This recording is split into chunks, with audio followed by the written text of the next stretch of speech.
Hello and welcome to another screencast from Simply PE, this time in the NEA coursework, Next Steps, Section A, and we're looking at Part 4. Okay, so we're now looking at the skill element and the weakness of the skill element. So a reminder just to make sure that you submit your work through class charts or using OneNote in your Section A folder. And you should be familiar now in regards to how to set this up and what it's about, but I'll go through it with you again just to be clear. So the due date for this is the 25th of June, so a week from today when this is first published. So a reminder, you're now identifying a skill weakness in your sport. If you look at the bottom right hand corner of the screen, you should be able to see the different skills.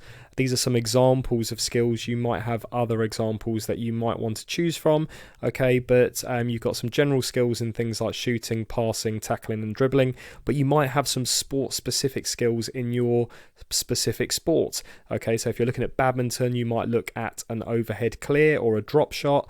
In tennis, you might look at forehands, the backhand, you might look at volleying or serving. They're different skills.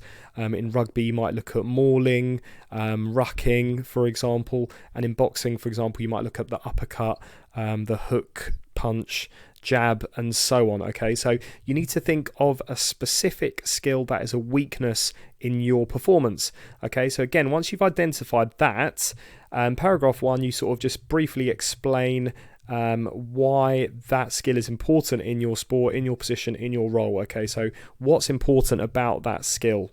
Paragraph 2, you then need to make sure that you explain what is poor about your technique. So how do you know it's a weakness of yours, and how does it have a negative impact on your performance? Just generally speaking, how does it impact your performance, the fact that that particular skill you've looked at is a weakness of yours?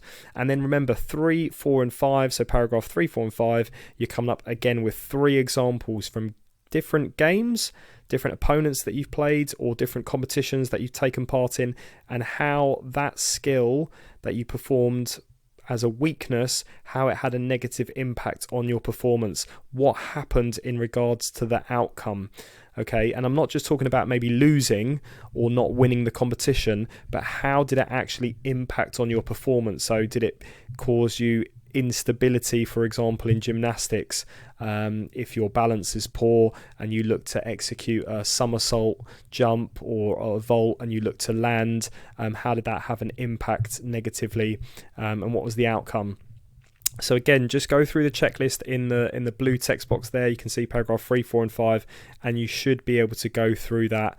And as long as you tick everything off and you sort of make sure that you include it in your paragraphs, then you should be well on your way to getting high marks in this section of the coursework. And once you've completed this, that's basically the analysis completed. That's section A completed. So you'd be glad to know that is one half of the coursework completed before we move on to section B. Okay, so again, you should be able to do this quite comfortably, and you should have the same setup as you've had for the first 3 parts of your coursework. Okay, so best of luck with this task.